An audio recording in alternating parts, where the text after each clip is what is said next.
요즘 전기차 시장에서 게임 체인저다, 뭐다 해서 엄청 주목받는 회사가 하나 있어요. 바로 나노신소재라는 곳인데요. 차세대 배터리의 심장이라고까지 불리더라고요. 과연 이 회사가 뭘 가지고 있길래 이렇게까지 얘기가 나오는지 오늘 한번 제대로 파헤쳐 보겠습니다.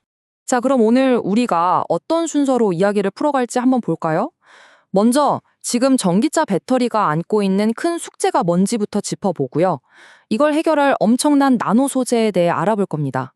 그리고 나노신 소재만이 가진 비밀 병기는 뭔지, 앞으로 시장이 얼마나 커질지, 그래서 이 회사가 어떻게 퀀텀 점프를 할 건지, 마지막으로 최종 결론까지 이렇게 쭉 따라가 보겠습니다. 네, 그럼 첫 번째 이야기부터 시작해 볼게요. 도대체 지금 전기차 배터리에 어떤 큰 숙제가 있길래 다들 난리일까요? 요 몇 년간 전기차 시장이 정말 무섭게 컸잖아요. 그런데 요즘 들어서 성장세가 좀 주춤하는 느낌이 들어요. 이게 사실 어떤 새로운 기술이 막 퍼져나갈 때 흔히 보이는 현상이거든요. 전문 용어로는 이걸 캐즘이라고 불러요. 얼리 어댑터들은 다 샀는데 이제 진짜 대중들한테 팔려야 하는 그 문턱 같은 거죠. 이 문턱을 넘으려면 어떻게 해야 할까요? 맞습니다. 보통 사람들이 전기차 살 때 제일 망설이는 거 바로 주행거리랑 충전 속도, 이 문제를 해결해야 하는 거죠. 그래서 업계가 이거다 하고 찾아낸 해결책이 있어요. 바로 실리콘 음극재라는 건데요. 기존 흑연보다 배터리 용량을 무려 10배나 늘릴 수 있는 진짜 마법 같은 소재죠. 그런데 여기엔 아주 치명적인, 결정적인 약점이 하나 숨어 있었습니다. 이게 뭐냐면요. 충전할 때 실리콘 부피가 막 3배 넘게 빵빵하게 부풀어 올라요. 그러다가 방전되면 다시 쪼그라들고 이걸 계속 반복한다고 생각해 보세요. 마치 풍선을 계속 불었다 뺐다 하면 언젠가 찢어지는 것처럼 이 실리콘도 결국엔 균열이 생기고 부서져 버리는 거예요. 배터리 수명이 확 줄어드는 거죠. 이게 실리콘 음극재의 가장 큰 골칫거리였습니다. 아니, 이렇게 좋은 소재를 이 문제 때문에 못 쓴다니 너무 아깝잖아요? 그래서 과학자들이 고민했죠. 이 엄청난 팽창을 어떻게 잡을 수 있을까? 그 해답이 정말 상상도 못할 만큼 작은 바로 나노세계에 있었습니다. 원래는 배터리 안에서 전기가 잘 통하게 하려고 카본 블랙이란 걸 썼어요. 근데 이게 점 같은 입자라서 전기가 징검다리 건너듯이 띄엄띄엄 이동했단 말이죠. 효율이 떨어질 수밖에 없었죠. 그런데 이걸 선 형태의 탄소 나노 튜브 CNT로 바꾸면 어떻게 될까요? 이건 뭐 좁은 길에 징검다리 놓던 걸 아예 8차선 고속도로를 뻥 뚫어버리는 거나 마찬가지예요. 훨씬 적은 양으로도 전기가 쌩쌩 달리게 되는 거죠. 바로 이 점에서 선으로의 변화가 모든 것의 핵심입니다. 이 탄소 나노튜브가 마치 튼튼하고 촘촘한 그물망처럼 부풀어 오르는 실리콘을 꽉 잡아주는 거예요. 부서지지 않게요. 근데 이게 끝이 아니에요. 아까 말했듯이 전기 고속도로 역할도 하니까 성능 자체를 어마어마하게 끌어올리는 거죠. 결국 이게 뭘 의미하겠어요? 바로 우리가 원하는 더 빠른 충전이 가능해진다는 뜻입니다. 자, 근데 문제가 있어요. 이 탄소 나노 튜브라는 게 좋긴 한데 지들끼리 엄청 잘 뭉쳐요. 이걸 제대로 흩뿌려주지 않으면 그냥 잉크 덩어리처럼 쓸모가 없게 되거든요. 바로 이 지점에서 오늘 우리가 이야기할 주인공, 나노 신소재가 등장합니다. 이 CNT를 쓸모있게 만드는 기술, 그게 이 회사의 핵심이에요. 이걸 분산 기술이라고 하는데요. 쉽게 말해서 밀가루를 물에 타는데 덩어리지지 않게 아주 곱고 균일하게 풀어주는 거라고 생각하시면 돼요. 이게 말은 쉬운데 나노 단위에서는 정말 극악의 난이도거든요. 나노신 소재가 바로 이 기술 하나에 20년을 쏟아부은 겁니다.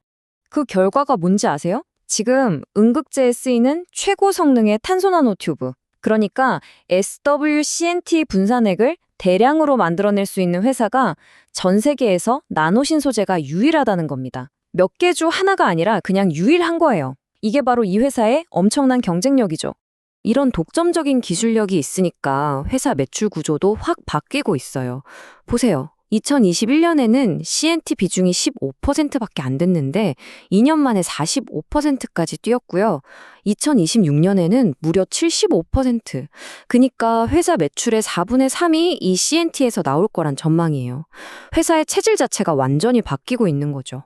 좋습니다. 나노신소재가 독점적인 기술을 가졌다는 건 이제 알겠어요. 그럼 다음 질문으로 넘어가 보죠. 그래서 이 기술을 필요로 하는 시장이 과연 얼마나 클까? 이게 중요하잖아요? 전망해보면 정말 입이 떡 벌어집니다. 실리콘 음극재 시장이 2030년까지 지금보다 거의 6배 커질 걸로 보고 있고요. 거기에 들어가는 CNT 도전재 시장도 5배 이상 성장할 걸로 예상돼요. 이건 뭐 거의 보장된 성장판이라고 할 수 있죠. 그런데 진짜 놀라운 건 따로 있습니다. 나노신 소재의 주력 제품인 이 SWCNT 수요 예측인데요. 2035년까지 무려 36배, 36배가 폭증할 거라는 전망이 나오고 있습니다. 이건 뭐 그냥 성장하는 수준이 아니죠. 자, 이렇게 시장이 폭발적으로 커지면 당연히 회사 실적에도 반영이 되겠죠? 그럼 이제 구체적인 숫자를 한번 들여다보겠습니다. 과연 나노신 소재의 재무 성과는 어떻게 바뀔까요?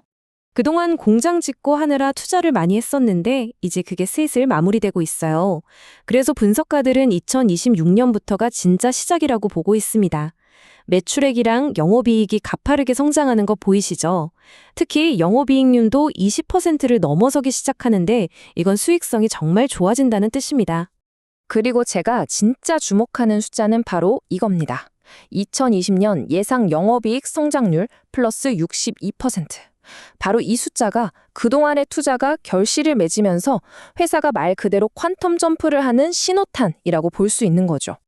자, 그럼 지금까지의 이야기를 모두 종합해서 최종 결론을 한번 내려보겠습니다. 나노신 소재, 우리는 이 기업을 어떻게 봐야 할까요? 이 회사를 긍정적으로 보는 이유는 크게 세 가지로 요약할 수 있습니다. 첫째, 아무도 따라올 수 없는 독점적인 기술력. 둘째, 전기차 시장과 함께 폭발적으로 성장할 게 거의 확실시되는 시장. 그리고 셋째, 요즘 다들 중국산 피하려고 하잖아요. 미국이나 유럽 입장에서 보면 너무나도 매력적인 공급처라는 거죠. 국내 배터리 3사에도 이미 다 공급하고 있고요. 하지만 물론 장밋빛 미래만 있는 건 아닙니다. 리스크도 분명히 있죠. 지금 전기차 시장이 겪고 있는 이 캐즘이 생각보다 길어질 수도 있고요. 또 LG와 같은 큰 기업들이 언젠가는 이 기술 격차를 따라잡으려고 맹렬하게 추격해 올 수도 있습니다. 그리고 미국 IRA 정책 같은 변수도 항상 고려해야 하고요. 결국 마지막 질문은 이것으로 귀결됩니다. 앞으로 모든 전기차에 실리콘 음극재가 필수품이 되는 시대가 온다면 과연 이 나노신 소재라는 회사가 시장의 판도를 뒤흔들 마스터키를 쥐게 되는 걸까요? 전기차 산업 전체가 다음 단계로 도약하기 위해 애쓰는 지금, 그 해답은 어쩌면 이 아주 작은 나노 세계를 완벽하게 지배한 한 기업에게 달려있는지도 모르겠습니다.